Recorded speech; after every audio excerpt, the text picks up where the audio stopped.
ang gusto ko, bagay na bagay sa'yo. Mama? We have a lot of things to talk about. Okay, I'll see ya. You know what? I really like you. Pero linaloko mo lang din ako. Pareho kayo ni Eugene. Pareho kayong pulis. Umalis ka na. Dahil wala kang mahugot-hot na pera sa akin. You're a suspect in an ongoing investigation tungkol sa pagkamatay ng isang undercover agent. I have it figured out. Tonyo, sa tingin ko ako yung isusunod nila. Ma-eliminate ko siya, and then I can quit at the bar for myself. Nung kami pa ni Sunny, meron siyang dalang sasakyan na ganyan din, puno ng maleta sa likod.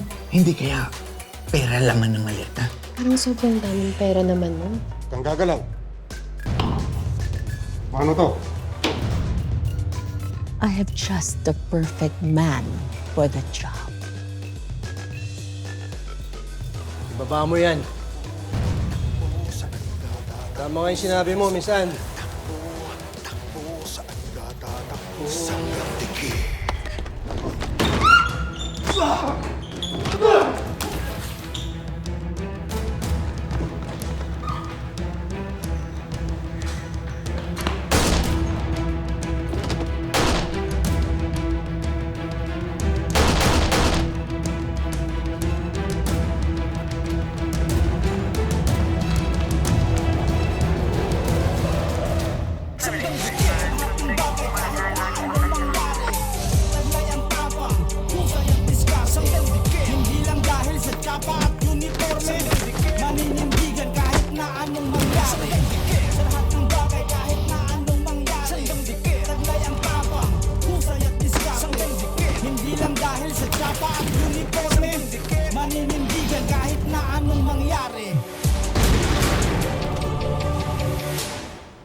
Sensya na, Miss Anne.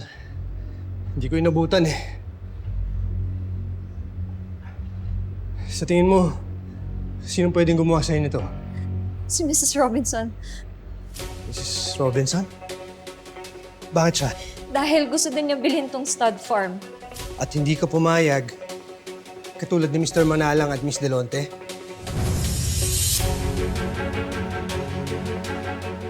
Sigurado ka ba dito? Papakita ko sa'yo ang lahat ng proposal at messages ni Mrs. Robinson.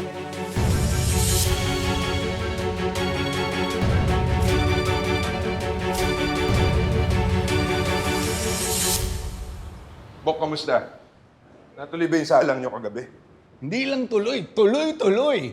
Gusto mo ba mapanood yung mga paggiling ko? Teka lang, may video. Teka lang, ayoko. Teka lang, nasan ba si Tonyo? Ayun, napatunayan ko isa siyang tunay na kaibigan. Ano ba kung bakit? Bakit? Kasi yung boss namin, type na type ako. Gusto kong iuwi. Oo. Eh, buti na lang, si Mr. Loyal, Mr. One-Woman Man. Kaya si Tonyo, niligtas ako. Siya yung nagpa-take out, nagpa-take home, to go, inuwi. Inuwi? Oo, si Miss Anne.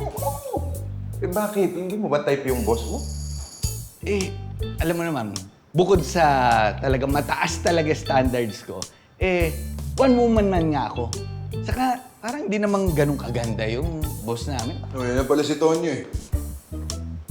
Oh, Bok. Miss Anne? Pulis ka din? Bakit sa'yo hindi halata? Kay Tonyo, obvious na obvious. Kamusta pala kayo? Mukhang puyat na puyat kayo, ah. Napalaban kami kagabi. Oo, ang galing-galing nga nitong si Tonyo. Bok, si Chief. Ando sa taas. Punta ko lang sandali. Misan, dito tayo. Ka naka-move on na nga, no? In fairness ha, na-enjoy natin yung labas natin kagabi. Ay, ewan ko na lang. Tanungin natin si Bobby. Bobby, nag-enjoy ka ba? Ay, oo nga, nanginginig pa siya. Ano? Uy, tumigil nga kayo. Okay na yung isang beses na ako makapunta dun. Dami kong nailabas kagabi. Ano ba yan? Sars! Nakita mong sumasayaw si Sir Tonyo, kinuha mo agad yung wallet mo. Ano, balik tayo doon? Okay na ako. Nag-enjoy ako eh. Oo, ako din. Ay, alam ba na mami mo na nandito ka? Baka mamaya sumugod na naman yung dito, ha? Oo nga. Bakit, Ate Bobby? Anong ginawa ni Mami? Faye, nagpunta lang dito yung mami mo kahapon. Anong pinuntahan? Sinabihan ka nga na huwag kang mangialam sa buhay ni Faye. Oo nga, tsaka nag-Englishan pa kayo, di ba? Wala nga kami naintindihan eh. Faye, okay na yun. Naiintindihan ko naman ang mami mo eh. Hayaan mo na para hindi na lumaki to. Sorry, Ate Bobby, ah. Sorry sa ginawa ng Mami ko. Naisipin yun. Ha? Basta kung kailangan mo ko, kailangan mo ng tulong ko, anytime huwag ka mahihiyang lumapit sa akin, ha? Basta pakiusap ko lang sa'yo. Sana huwag mo nang sabihin sa mami mo na nalaman mo na sumugod siya dito, ha? Para wala nang gulo.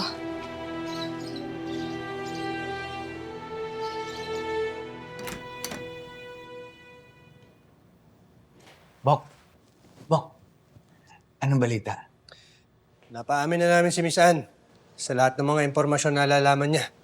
Paano niya naman na napakantayan si Miss Anne, ha? Bok, Ano sabi mo? Uy, ikaw gumagawa ka pa ng kwento dyan, ha? Hindi ba sa'yo na nanggaling? Napalabang ka. Tapos sabi ni Miss Anne, ang galing mo. Di ba? Iba yung iniisip mo. Si Chief na lang yung papaliwanag ng lahat mamaya. Miss Anne, maraming salamat sa lahat ng impormasyon. Garcia, tawagin mo lahat. Marami tayong dapat pag-usapan. Yes, sir.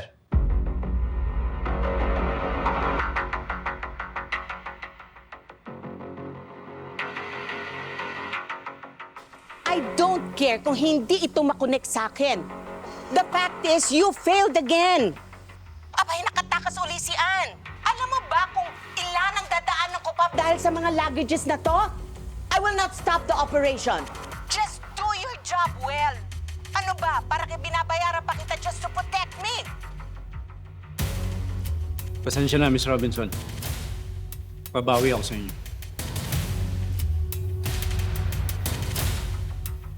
Ay! Ano na? Ang bagal-bagal nyo, bilisan na ninyo, please!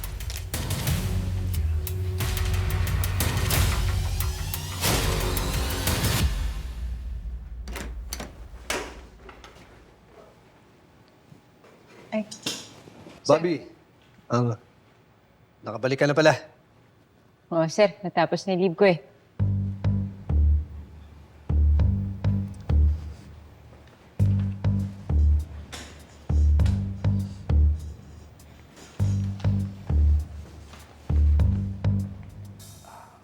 Madam Beatrice, alam mo naman hindi natin kailangan maging hands-on masyado. Dahil may bago nga tayong sistema, di ba? Ngayon lang naman to.